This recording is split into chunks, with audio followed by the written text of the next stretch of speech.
تاب کے درگے تیرگی میں روی بہر توبہ درائے شباب غوی بشنو از گوش دل مثنبی مانوی در رہے صدق برتا مسمم شبی بشنو از گوش دل مثنبی مانوی در رہے صدق برتا مسمم شبی۔ بسم اللہ الرحمن الرحیم، الحمدللہ رب العالمین والصلاة والسلام علی سیدنا مولانا محمد سید الاولین والآخرین وعلی آلہ واصحابہ اجمعین، اما بعد۔ گزشتہ ہم کو یہ بتایا گیا تھا کہ دنیا اور نفس دونوں ایک ہی سکے کے دو رخ ہیں۔ نفس کا تعلق بھی دنیا سے ہے اور جو کوالٹیز دنیا کی ہیں وہی نفس کی ہیں، اور دنیا دار جو ہوتے ہیں، دنیا کے پیچھے بھاگنے والے، وہ اسی نفس کے تابع ہوتے ہیں، اور نفس ان کو جو کہتا ہے وہ وہی کرتے ہیں۔ دنیا بھی گھٹیا ہے، نفس بھی گھٹیا ہے، تو نفس کی بات سننے والے اور دنیا کے پیچھے بھاگنے والے وہ بھی گھٹیا ہی ہوں گے۔ نفس بے وفا ہوتا ہے، دنیا بے وفا ہوتی ہے، تو نفس کے پیچھے اور دنیا کے پیچھے بھاگنے والے بھی بے وفا ہی ہوں گے۔ اسی لیے نفس کی خرابیوں سے، اس کی سرکشیوں سے اور اس کی خراب صفات سے اپنے آپ کو بچانا ہے تو نفس کو مار دینا چاہیے، اور نہ صرف مار دینا چاہیے بلکہ فوری اس کا کفن دفن کر دینا چاہیے۔ ویسے تو نفس اپنے آپ میں مردہ ہوتا ہے، کیونکہ جو حقیقی زندگی ہے وہ نفس کو حاصل نہیں ہوتی۔ اب یہ ہے کہ نفس بڑا ذہین ہوتا ہے، بڑا انٹیلیجنٹ ہوتا ہے، اور اچھی اچھی باتیں جو انسان کو اپنی طرف کھینچتی ہیں وہ بیان کرتا ہے، اور انسان اس کے پیچھے چلا جاتا ہے کیونکہ وہ اپنے نفس کو اپنا قبلہ سمجھتا ہے۔ تو نفس جیسا کہ حقیقی زندگی سے محروم ہے، اسی طرح اس کے پیچھے بھاگنے والے بھی حقیقی زندگی سے محروم ہوتے ہیں۔ لیکن جب وہ مردہ ہو جاتا ہے تو ایک امید ہے کہ وہ زندہ ہو، اور وہ امید ہوتی ہے وحی یا الہام کے پانی سے۔ جب الہام کا پانی اس کے اوپر چھڑکتا ہے تو اس پانی کے اثر سے اس کے اندر زندگی حاصل ہو جاتی ہے۔ تو جو لوگ دنیا داری کے پیچھے جا چکے ہیں، ان کا نفس مردہ ہو چکا ہے، ان کے اوپر بھی اگر الہام کا پانی، واعظ و نصیحت والے کلمات کا پانی جب ان کے اوپر پڑے گا تو ان کے اندر زندگی اور حرکت شروع ہو جائے گی۔ اور نفس جیسا کہ بتایا گیا کہ ایک دھوکے باز چیز کا نام ہے، دنیا ایک دھوکے باز چیز کا نام ہے۔ تو نفس سب سے پہلے آدمی کو جو دھوکہ دیتا ہے وہ یہ ہے کہ تمہاری عمر بڑی ہے، تم کو ابھی دنیا میں بہت جینا ہے، تو اپنے مستقبل کی فکر کرو، اپنا فیوچر بناؤ، آگے کی اچھی زندگی کی تلاش میں لگ جاؤ۔ سب سے بڑا نفس کا دھوکہ یہی ہے۔ نفس کے پجاری، نفس کے پیچھے بھاگنے والے بھی اسی خیال کے ہوتے ہیں، اور جو آپ کو نفس کی طرف کھینچنا چاہتے ہیں، دنیا کی طرف کھینچنا چاہتے ہیں، وہ یہی باتیں آپ کے سامنے بولتے ہیں۔ لیکن یاد رکھو کہ یہ جو باتیں ہیں نفس کی، دنیا کی، جیسے نفس اور دنیا ختم ہونے والی ہے تو یہ باتیں بھی ختم ہونے والی ہیں۔ تو ان باتوں کے پیچھے مت جاؤ، اس آواز کو تلاش کرو جو کبھی گمنام نہ ہوتی ہو، ایسا سورج تلاش کرو جو کبھی غروب نہ ہوتا ہو۔ دنیا کے تمام ہنر، تمام سکلز، تمام عیش و آرام، تمام بحث و مباحثے، لفاظیاں جو بھی دنیا میں ہوتی ہیں، سب فرعونی قوم ہے، اور اس فرعونی قوم کو دریائے نیل میں موت کے گھاٹ اتارنے والی چیز کا نام ہے موت۔ اس کا ذکر گزشتہ کے درس میں ہو رہا تھا، اب ہم آگے کی گفتگو جاری رکھیں گے۔ رونقو تاخو ترمبو سحرشاں، گرچہ خلخاں را کشت گردن کشاں۔ یہ جو ان کی رونق ہے، دنیا داری کی رونق، یہ اٹریکشن، یہ شان و شوکت، یہ لگژری جو کچھ دنیا میں ہم کو دکھائی دیتی ہے، یہ ایک قسم کا جادو ہے۔ جو لوگوں کو اپنی جانب کھینچتا ہے۔ بالکل ایسے ہی جادو ہے جیسے کہ موسیٰ علیہ السلام کے مخالفی جادوگر تھے، انہوں نے رسیاں پھینکی تھی، اسی طرح کا جادو ہے، اور وہ لوگوں کو زبردستی اپنی جانب کھینچتی ہے۔ لوگ اس جادو کے اثر سے دنیا کے پیچھے چلے جاتے ہیں۔ سحر ہائے ساحراں داں جملہ را، مرگ چوبے داں کہ آں شد اژدہا۔ بالکل اس اٹریکشن کو، دنیا کی طرف جو اپنا کھچاؤ ہے، اس کو وہ جادوگروں کا جادو سمجھو، اور پھر وہ موت جو اصلی انتقال ہے انسان کا، فنا ہونے والی دنیا سے نا فنا ہونے والی دنیا کی طرف لے جانے والی چیز موت، اس کو وہ اژدہا سمجھو۔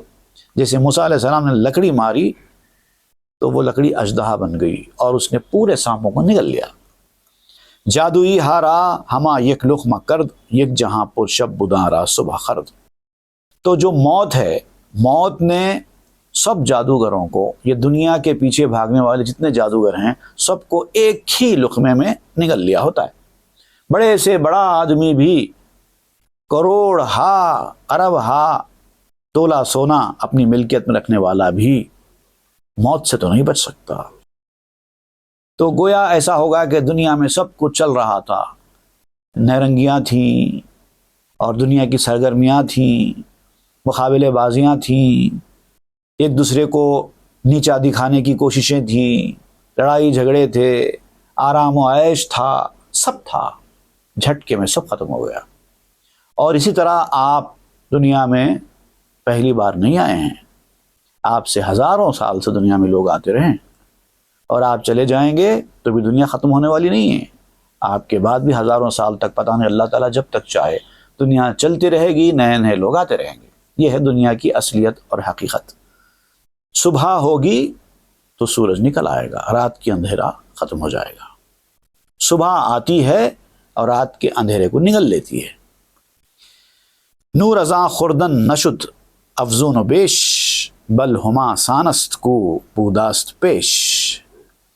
یہ جو نور ہے، سورج کا جو نور طلوع ہوا نا، یہ دنیا کی ساری اندھیریوں کو، یعنی کہ دنیا کے سارے عیش و آرام کو، سکون کو ایک جھٹکے میں اس نے نگل لیا۔ تو ہوتا کیا ہے کہ دنیا والوں کی باتیں سننے سے، دنیا والوں کی دی ہوئی چیزیں کھانے سے، دنیا والوں کے بتائے ہوئے راستے پر چلنے سے آپ کا جو رہا سہا ایمانی نور ہے وہ بھی ختم ہو جاتا ہے۔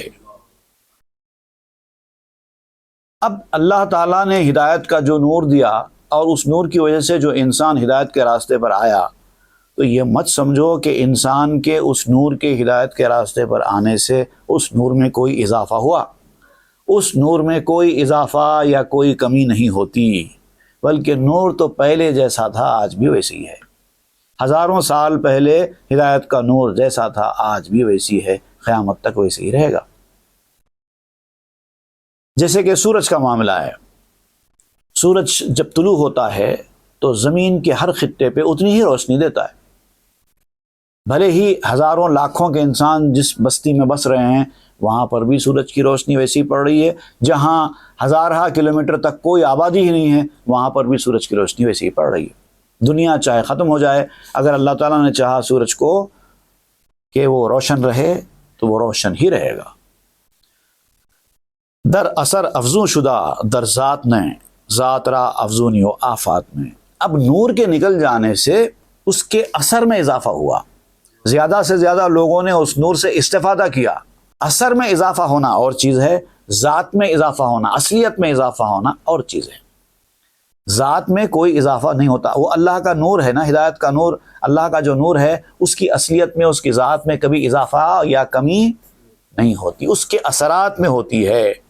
ذات کے لیے بڑھاؤ یا گھٹاؤ نہیں ہے۔ حفظ ایجاد جہاں افزو نشد، اونچے اول آنبود اکنون نشد۔ دنیا کے پیدا کرنے سے بھی اللہ تعالیٰ کے نور میں یا اس کی ذات میں کوئی اضافہ نہیں ہوا۔ اللہ کی اطاعت گزاری، فرما برداری کرنے والے بندے اگر بڑھ جائیں تب بھی اللہ تعالیٰ کی ذات میں، اس کی صفات میں کوئی اضافہ نہیں ہوا۔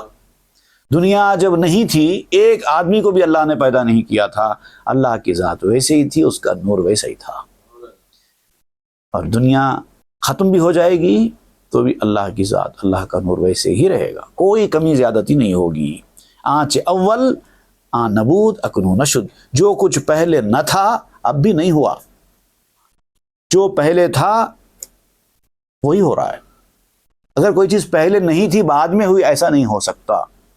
وہ ہے اللہ کی ذات اور اس کے صفات، اسی لیے اس کو قدیم کہتے ہیں۔ قدیم کا مطلب ہوتا ہے جو ہمیشہ سے ہے اور ہمیشہ رہنے والا ہے، اس کو قدیم کہتے ہیں۔ جو بعد میں آیا اس کو قدیم نہیں کہتے، اس کو حادث کہتے ہیں۔ لیک افزوں شد اثر زیجاد خلق، درمیان عید و افزوں نیست فرق۔ دنیا کو پیدا کرنے سے اللہ تعالیٰ کے نشان میں اضافہ ہوا، اس کی پہچان میں اضافہ ہوا۔ جیسے اللہ تعالیٰ نے فرمایا، ایک حدیث قدسی بیان کی جاتی ہے، کنت کنزا مخفیا فاحببت ان اعرف فخلقت الخلق، میں ایک چھپا ہوا خزانہ تھا، میں نے یہ چاہا کہ میں جانا جاؤں، ایک مخلوق ہو جو مجھے پہچانے، جانے، میرے پاس رجوع ہو، اسی لیے میں نے مخلوق کو پیدا کیا۔ میں تو پہلے جیسا تھا آج بھی ویسی ہوں، میرے اندر کوئی فرق نہیں آیا۔ تو یہ جو ہے نشان کہتے ہیں اس کو، اس میں اضافہ ہوا، اور ان دونوں اضافوں میں بھاری فرق ہے، اس کو ذات کا اضافہ نہیں کہتے۔ شد فضونی اثر اظہار ہو تا پدید آیت صفات و کار ہو، نشان کی جو زیادتی ہوتی ہے وہ اس کا اظہار ہوتی ہے ذات کا۔ لوگ جو پہچانتے ہیں، معرفت رکھتے ہیں، اللہ کا عرفان پیدا کرتے ہیں، اس سے اللہ تعالیٰ کی ذات کا اظہار بڑھتا ہے۔ ذات تو وہی ہوگی، اس کی جو صفات ہیں، اس کی جو صنعت ہے، اس کی جو کاریگری ہے، اس کی جو تخلیقی جو کمال ہے، وہ جاننے والے بڑے، بس اتنا ہی۔ اگر کوئی آدمی خوبصورت ہے اور اس خوبصورت آدمی کی کوئی تعریف نہ کرے تب بھی وہ خوبصورت ہے، تعریف کرنے والے بڑھ جانے سے اس کی خوبصورتی میں اضافہ ہونے والا نہیں ہے۔ حس افزونی ہر ذات دلیل کوبوت حادث بعلت ہا علیل، ہر ذات میں زیادتی دلیل ہوتی ہے کہ وہ حادث ہے، قدیم میں زیادتی نہیں ہوتی۔ اگر وہ ذات قدیم ہے تو اس میں کوئی زیادتی یا کمی نہیں ہوتی، اسی کو تو قدیم کہتے ہیں۔ اگر کسی چیز میں زیادتی ہو رہی ہے، بڑھ رہا ہے، تو اس کا مطلب وہ حادث ہے، وہ قدیم نہیں ہے۔ اور وہ چیز جو حادث ہوتی ہے، قدیم نہیں ہوتی ہے، وہ ناقص ہوتی ہے، امپرفیکٹ ہوتی ہے۔ جو اپنے آپ میں پرفیکٹ ہے، اب جو ٹاپ کلاس پرفیکٹ ہے، وہ اور ٹاپ کلاس کیا ہوگا؟ اگر وہ آپ یہ کہیں گے کہ وہ بعد میں ٹاپ کلاس پرفیکٹ ہوا، تو میں نے اس کا مطلب یہ ہوگا کہ پہلے نہیں تھا، جبکہ ایسا ممکن ہی نہیں ہے۔ اگر کسی آدمی سے آپ کہیں کہ ماشاءاللہ آپ خوبصورت ہو گئے ہیں، تو اس کا مطلب یہ ہوگا کہ آپ پہلے خوبصورت نہیں تھے، ٹھیک ہے؟ آپ ایک دم پرفیکٹ ہے، تو اب آپ اور پرفیکٹ نہیں ہو سکتے، یہ مطلب ہوتا۔ اگر آپ سب سے زیادہ پرفیکٹ ہیں تو اس کا مطلب آپ پرفیکشن کے لاسٹ سٹیج پر ہیں، اس کے بعد اور پرفیکٹ نہیں ہو سکتے، کہہ سکتے ہیں۔ لیکن ایک انسان کے پاس ایسا ہو ہی نہیں سکتا، پرفیکشن کا لاسٹ سٹیج ہے ہی نہیں۔ پرفیکشن بڑھ سکتا ہے، اور بھی بڑھ سکتا ہے، اور بھی بڑھ سکتا ہے، اس لیے کہ انسان حادث ہے، انسان کی ہر صفت حادث ہے، قدیم نہیں ہے۔ قدیم تو اللہ کی ذات ہے۔ نکتہ شد باریک اینجا اے رفیق، لیک بشنو تو مقالات دقیق، اے میرے دوست، جو بات میں ذات و صفات کی اور قدیم اور حادث کی اور پرفیکشن اور امپرفیکشن والی جو بتا رہا ہوں، یہ بہت باریک موضوع ہے، بہت مشکل اور دقیق موضوع ہے، بہت مشکل ہے۔ لیکن تم مشکل چیزیں بھی سمجھا کرو، سنا کرو۔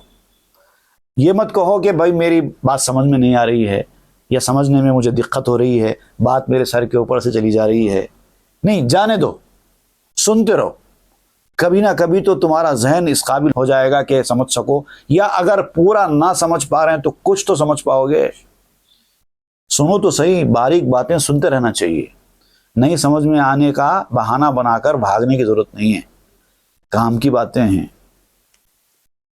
اب یہاں پر آپ چونکہ موسیٰ علیہ السلام کا ذکر نکلا ہے، تو آپ یہ جو آیت ہے قرآن مجید کی، فَأَوْجَسَ فِي نَفْسِهِ خِيفَةً مُوسَىٰ قُلْنَا لَا تَخَفْ إِنَّكَ أَنْتَ الْأَعْلَىٰ، اس آیت کی صوفیانہ تفسیر کر رہے ہیں کیونکہ جب جادوگروں نے اپنی اپنی رسیاں ڈالیں اور ان کی رسیاں سانپوں میں تبدیل ہو گئیں، تو قرآن شریف میں ہے کہ موسیٰ علیہ السلام اپنے دل میں ڈرے، تھوڑا سا خوف پیدا ہوا موسیٰ علیہ السلام کو.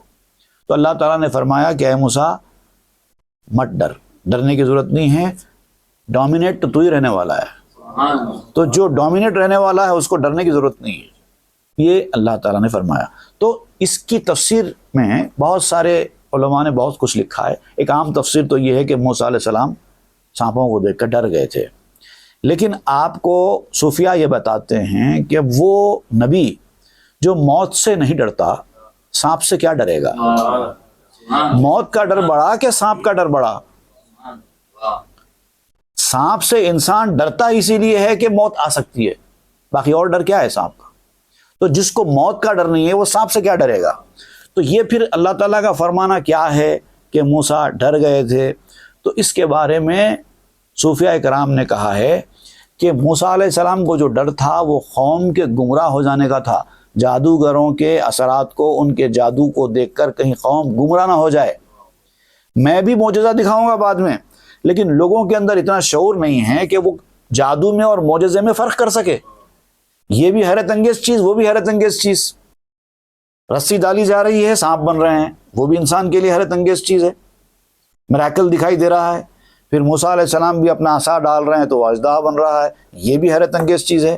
تو لوگ ان دونوں کے درمیان فرق کیسے کریں گے کہ جادو کون سا ہے اور معجزہ کون سا ہے؟ اور پھر بھٹک سکتے ہیں. اس کا خوف تھا موسیٰ علیہ السلام کو. گفت موسیٰ سحر ہم حیراں کو نیست، چے کنم کی خلق را تمیز نیست. تو حضرت موسیٰ علیہ السلام نے کہا کہ جادو بھی انسان کی عقلوں کو حیران کر دینے والی چیز ہے. اب یہ لوگ جادو دکھا رہے ہیں تو انسان دیکھ کر حیران ہو جائے گا، کیونکہ ان کے اندر تمیز نہیں ہے پہچاننے کی. اب میں کیا کروں ایسے میں جب کہ اللہ تعالیٰ نے ان کافروں کو اتنی طاقت دے دی ہے کہ وہ رسیاں ڈال کر سانپ بنا رہے ہیں. تو یہ گمراہ لوگوں کو طاقت کا مل جانا اہل اللہ کے لیے خوف کا باعث ہوتا ہے کہ کہیں لوگ بھٹک نہ جائیں ان کی اس حیرت انگیز کرشمہ کو دیکھ کر. اب میں کیا کروں؟ اللہ سے پوچھا موسیٰ علیہ السلام، پروردگار میں کیا کروں ایسے میں؟ گفت حق تمیز را پیدا کنم، عقل بے تمیز را بینا کنم. تو اللہ تعالیٰ نے فرمایا موسیٰ فکر مت کرو، میں ان کو تمیز دوں گا، میں ایسی صلاحیت ان کو دوں گا جس کو ہدایت کے راستے پر آنا ہے وہ برابر تمیز کرے گا کہ جادو کیا ہے اور معجزہ کیا ہے. چنانچہ جو جادوگروں نے رسیاں ڈال کر جادو کیا تھا وہ خود سمجھ گئے کہ موسیٰ کا جادو نہیں ہے، پورے کے پورے ایمان لا چکے. تو یہ اللہ کی دی ہوئی توفیق ہی تھی نا. تو اللہ نے فرمایا کہ میں دوں گا ان کو سمجھنے کی توفیق.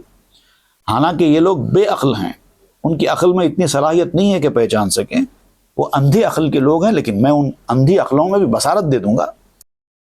چونکہ موجز ہاتھ را ظاہر کنم، عقل را در دیدنش فاخر کنم.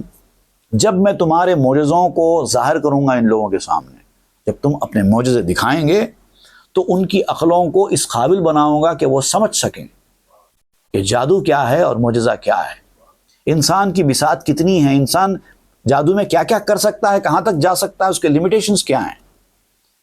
ان کو یہ سمجھ دے دوں گا. جب ان کو سمجھ میں آ جائے گا کہ موسیٰ جو دکھا رہے ہیں وہ جادو کی لمٹس کے باہر ہیں، یہ جادو نہیں ہے، تب ان کو سمجھ میں آ جائے گا. دیدہ بخشم عقل بے تمیز را، کور سازم جاہل ناچیز را. میں بے عقل لوگوں کو، عقل کے اندھوں کو ایسی بینائی دوں گا کہ وہ دیکھ سکیں اور سمجھ سکیں. ناچیز ہے انسان، ناقص ہے انسان، جاہل ہے انسان. لیکن جب ہدایت دینا ہوتا ہے نا تو اللہ تعالیٰ اس جاہل کو بھی ایسی عقل دے دیتا ہے کہ وہ جہالت سے اندھا ہو جاتا ہے. گرچہ چوں دریا براور دند کف، موسیا تو غالب آئی لا تخف. اگرچہ یہ جادو دکھا دکھا کر دریاؤں کی طرح جھاگ نکال رہے ہیں اپنے پاس، جیسے دریاؤں کے اوپر جھاگ ہوتا ہے، جھاگ کی کوئی اصلیت نہیں ہوتی، جھاگ اپنے آپ میں کچھ نہیں ہوتا، تھوڑی دیر کے لیے آتا ہے پھر ختم ہو جاتا ہے. جب پانی کی موجیں ٹھاٹے مارتی ہیں تو اس حرکت کی وجہ سے پانی کے اوپر ایک جھاگ قسم کا آ جاتا ہے، لیکن کوئی مستقل چیز نہیں ہوتی، وہ تھوڑی دیر میں ختم ہو جاتی ہے. تو ان کا جو جادو دکھانا ہے یہ بھی اسی طرح کا ایک جھاگ ہے، یہ بھی اپنا جھاگ نکال رہے ہیں جادو کے اثر سے۔ لیکن موسیٰ ڈرنے کی ضرورت نہیں ہے، مت ڈرو، تم غالب آنے والے ہو۔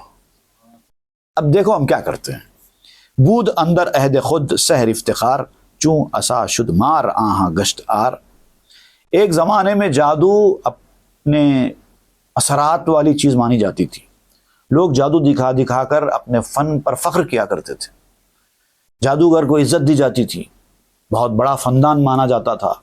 ایک ایسا دور بھی گزرا ہے، جادوگروں کو بہت بڑا مقام ملا کرتا تھا، باعث فخر تھا انسانوں کے لیے جادو میں کمال حاصل کرنا۔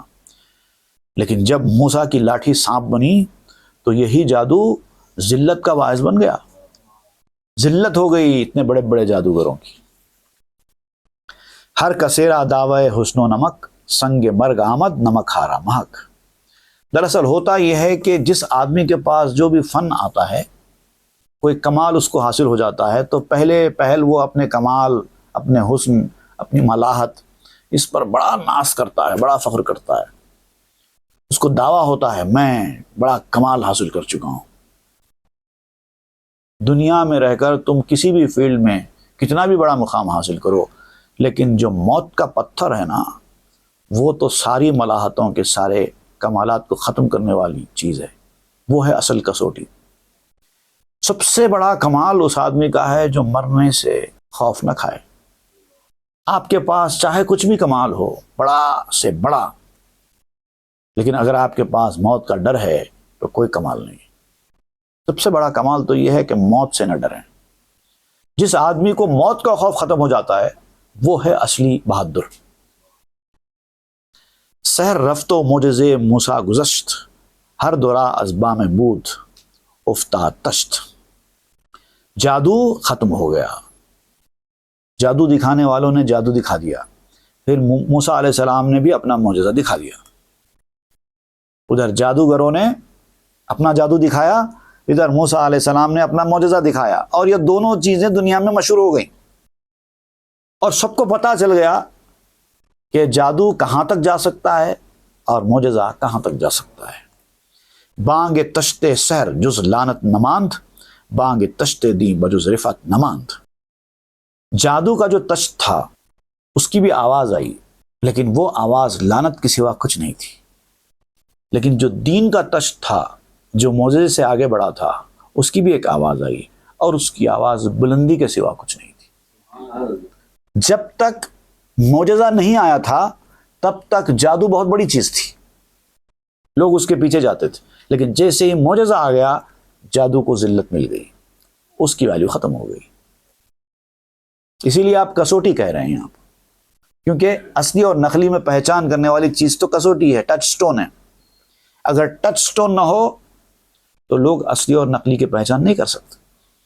چو مہک پنہا شدست از مرد و زن، در صفا اے قلب اکنو لافزن۔ جب مردوں اور عورتوں کے پاس سے کھوٹے اور کھرے کو پہچاننے والی کسوٹی ختم ہو جاتی ہے تو جتنے کھوٹے رہتے نا پورے میدان میں آ جاتے ہیں۔ مولانا روم کہتے ہیں کہ جب مارکیٹ سے کسوٹی ختم ہو گئی تو اے کھوٹے آ جا میدان میں، جتنا شیخی بگھارنا ہے بگھار لے، کیونکہ اب ٹچ سٹون نہیں ہے۔ اب امیٹیشن جویلری بھی اصلی سونے کے اوپر ناز کرے گی، اس سے زیادہ اپنا مقام بتائے گی۔ ڈپلیکیٹ سونا سونے کے اوپر اپنی منزلت ظاہر کرے گا، کیونکہ پہچاننے والے کوئی نہیں ہے۔ عام آدمی تو نہیں پہچان سکتا اصلی اور نقلی کو۔ تو جب تک کسوٹی موجود نہیں ہے تب تک نقلیوں کی عید ہے، راج ہے، لیکن جیسی کسوٹی آ گئی اب نقلیوں کا جادو چلنے والا نہیں ہے۔ طریقت میں بھی جھوٹے پیر سچے پیر دونوں ہوتے ہیں، جھوٹے پیر اور سچے پیر کی نشانی یہی ہے، جو کسوٹی میں پورا اترے، جو اللہ رسول اور اولیاء کرام کے بتائے ہوئے راستوں پر چلے، وہ اصلی ہے، کیونکہ وہی کسوٹی ہے۔ اور جو ان کی باتوں کو ناپسند کرے، اپنا راستہ دوسرا بنانے کی کوشش کرے، وہ نقلی ہے۔ اور جب کسوٹی آتی ہے مارکیٹ میں تو نقلی لوگ چراغپا ہو جاتے ہیں، پریشان ہو جاتے ہیں، غصے میں آ جاتے ہیں، ان کو نہیں پسند آتا کسوٹی مارکیٹ میں آئے، کیونکہ ان کی اصلیت کھل جائے گی۔ وقت لافستت محک چوں غائبست می برندت از عزیزی دست دست، جب کسوٹی غائب ہے تو تب تک اے کھوٹے سونے شیخی بگھار لے، کتنا شیخی بگھارنا ہے بگھار لے، کیونکہ مارکیٹ میں ٹچ سٹون نہیں ہے۔ لوگ تجھے عزت دیں گے، ہاتھوں ہاتھ لیں گے، تجھے سر پہ بٹھائیں گے، تجھے اصلی سمجھ کے تیری قدر و منزلت ہوگی، سب ہوگا، لیکن کب تک ہوگا؟ جب تک کہ کسوٹی چھپی ہوئی ہے۔ ہر دمت عزے و نازے در فزود چوں مہک آمد چراغ گشتی کبود، ہر وقت تمہاری عزت ہوتی رہے گی، تمہارے ناز میں، کر و فر میں، مقام میں، مرتبے میں اضافہ ہی ہوتا رہے گا، یہی ہوتا چلے گا۔ لیکن جب کسوٹی آ گئی مارکیٹ میں تو سونا کالا ہو گیا، اس کے بعد نہیں چلنے والا۔ قل می گوید ز نخوت ہر دمم اے زر خالص منستو کہ کمم، جو کھوٹا رہتا ہے جب تک کسوٹی مارکیٹ پہ نہیں رہتی ہے تب تک وہ اپنے تکبر سے کہتا رہتا ہے، اے اصلی سونے تو اپنے اصلی ہونے پر ناز کرتا ہے نا، کرتا رہے، لیکن ویلیو تیری میری دونوں کی ایک ہے مارکیٹ میں تجھ سے کم نہیں ہوں، تو جیسا میں ویسا۔ اصلی سونا بھی ویسے ہی بک رہا ہے، نقلی سونا بھی ویسے ہی بک رہا ہے۔ یہ کب تک ہوتا رہے گا؟ جب تک کسوٹی ٹچ سٹون مارکیٹ سے غائب ہے۔ لیکن جیسے ہی ٹچ سٹون مارکیٹ میں آیا، سونا تو خوش ہو جاتا ہے، ہماری عزت بڑھنے والی ہے، اور نقلی سونا پریشان ہو جاتا ہے، غصے میں آ جاتا ہے، اعتراض کرنے لگتا ہے، تنقید کرنے لگتا ہے، یہ سب کیوں کر رہے ہو، یہ سب کیوں بول رہے ہو، نہیں آنا چاہیے یہ سب باتیں مارکیٹ میں، کیونکہ ان کی عزت خطرے میں ہے۔ زر ہمی گوید بلے اے خواجہ تاش لیک می آید مہک آمادہ باش، تو اصلی سونا جو ہوتا ہے وہ کہتا ہے نقلی سونے سے، اے میرے پیر بھائی، اے میرے دوست، اے میرے ساتھی، بڑا اکڑ رہا تھا، کسوٹی آنے والی ہے، تیار ہو جا، میں کچھ نہیں کہوں گا، میں اپنی جگہ پہ، تو اپنی جگہ پہ، میں اصلی تو نقلی، دونوں کا دام ایک چل رہا ہے مارکیٹ میں۔ کب تک چلے گا؟ جب ٹچ سٹون آ جائے گا مارکیٹ میں، اس وقت تو دودھ کا دودھ پانی کا پانی ہو جائے گا، تو آنے والی ہے، تیار ہو جا کسوٹی۔ مرگ تن ہدیاست بر اصحاب راز ذر خالص راچ نقصان است گاز، جسم کی جو موت ہوتی ہے، یہاں پر آپ جسم کی موت ذکر کریں، خالی موت نہیں بول رہے ہیں، کیونکہ موت دلوں کی موت بھی تو ہوتی نا، تو دلوں کی موت تو خراب چیز ہے، اس لیے آپ یہاں پر جسم کی موت کا ذکر کر رہے ہیں، جو کہ ظاہری موت ہے انسان کی۔ آپ کہتے ہیں کہ جسم کی موت تو اہل راز کا، صاحبان اسرار کا تحفہ ہے۔ جو اسرار والے لوگ ہیں، راز والے لوگ ہوتے ہیں، وہ اس جسم کی موت سے ڈرتے نہیں ہیں۔ اس کی مثال بالکل ایسی ہی ہے کہ جو اصلی سونا ہوتا ہے وہ گاز سے خوفزدہ نہیں ہوتا۔ گاز کہتے ہیں گانتی، یعنی جو سونار، جو قینچی استعمال کرتے ہیں سونا کترنے کے لیے باریک، اس کو کہتے ہیں گاز۔ وہ گاز کے ذریعے ہی وہ سونے کو پگھلاتے، اس کو توڑ کے بناتے ہیں۔ تو جو اصلی سونا ہوتا ہے وہ توڑنے سے ڈرتا نہیں ہے، وہ کہتا ہے کہ میں کتنا ہی باریک ہو جاؤں، میری ویلیو تو رہے گی، چاہے میں زیورات کی شکل میں مارکیٹ میں آؤں یا بغیر کوئی ڈیزائن کے بسکٹ کی شکل میں ہی کیوں نہ صحیح، تب بھی میری ویلیو تو رہے گی۔ وہ ڈرتا نہیں ہے۔ قل بگر درخیش آخر بھی بدے سیاہ کاخر شدو اول شدے، کھوٹا اگر اپنے انجام میں ہوتا، اگر اس نے انجام کو دیکھا ہوتا، ابتدا میں جب کہ آغاز تھا نا، کسوٹی نہیں تھی مارکیٹ میں، تو وہ بھی اکڑ رہا تھا، انجام کو نہیں دیکھ رہا تھا کہ جب کسوٹی آ جائے گی، اصلی اور نقلی کا فرق واضح ہو جائے گا تو میرا کیا ہوگا، اس نے یہ سوچا ہی نہیں، انجام کو دیکھنے والا ہی نہیں ہوتا ہے۔ تو کیا ہے، اگر وہ انجام کو اپنی شرمندگی سے پہلے دیکھ لیتا، کسوٹی کے آنے سے پہلے دیکھ لیتا، تو جو شرمندگی اس کو بعد میں ہوئی کسوٹی آنے کے بعد جو شرمندگی اس کھوٹے سونے کو ہوئی، اگر وہی شرمندگی اس کو کسوٹی آنے سے پہلے ہو جاتی تو کیا ہوتا تھا؟ اب دیکھیے، چون شدے اول سیاہ اندر لکھا، دور بودے از نفاق و از شقا، اگر شروع میں یہ شرمندگی اس کو حاصل ہو جاتی اپنے رب سے ملاقات سے پہلے، یعنی کسوٹی کے آنے سے پہلے اگر یہ اس کو شرمندگی ہو جاتی تو وہ بعد کے نفاق سے، بد نصیبی سے، بدبختی سے محفوظ ہو جاتا۔ جن کھوٹے لوگوں کو کسوٹی کے آنے سے پہلے، یعنی موت کے آنے سے پہلے اگر اپنے کھوٹے ہونے کا احساس ہو جائے تو وہ کیا کرتے ہیں؟ کیمیا کی طرف رجوع کرتے ہیں، کیونکہ کیمیا کے اندر وہ صلاحیت ہوتی ہے کہ وہ تو پیتل کو بھی سونا بنا دیتی ہے۔ تم تو بہرحال نقلی سونے ہو، وہ جو کسوٹی ہے وہ تو پیتل کو بھی سونا بناتی ہے۔ اگر تم کو کسوٹی آنے سے پہلے، موت آنے سے پہلے اپنے کھوٹے ہونے کا احساس ہو جائے تو تم اس کیمیا سے رجوع کرتے، کیمیا تم کو سونا بنا دیتی اصلی۔ لیکن تم نے بات کا سوچا ہی نہیں نا، تم جب کسوٹی نہیں تھی اس پر ہی خوش تھے، اسی وقت اکڑ رہے تھے۔ کیمیائے فضل را طالب بدے، عقل او برزرخ او غالب بدے، تو جو بزرگی کی کیمیا ہے اس کے طالب بنو۔ اگر تم کو یہ احساس ہوتا کہ ہم تو نقلی ہیں، کھوٹے ہیں، تو تم اس کیمیا کے طالب بنتے تو وہ کیمیا تم کو اصلی سونا بنا دیتی۔ تم نے ایسا نہیں کیا، تم نے انجام کو نہیں دیکھا، بس آج کی سوچتے رہے۔ چل رہا نا، چلنے دو، اصلی بھی جس دام بک رہا ہے ہم نقلی ہو کر بھی اسی دام بک رہے ہیں، یہی کہتے رہے۔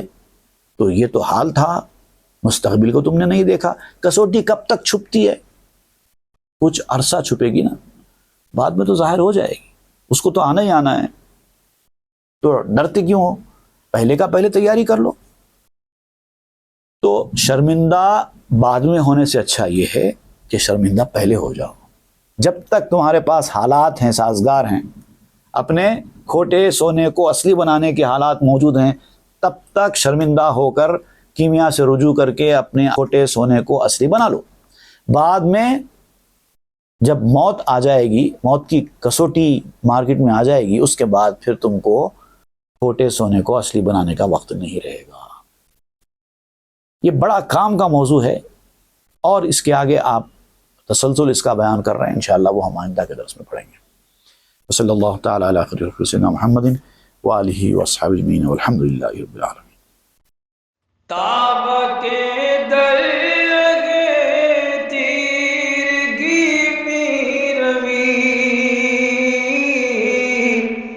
بہر توبہ درائے شباب غوی، بشنو از گوش دل مثنوی معنوی، در لہے صدق برتا مسمم شوی، بشنو از گوش دل مثنوی معنوی، در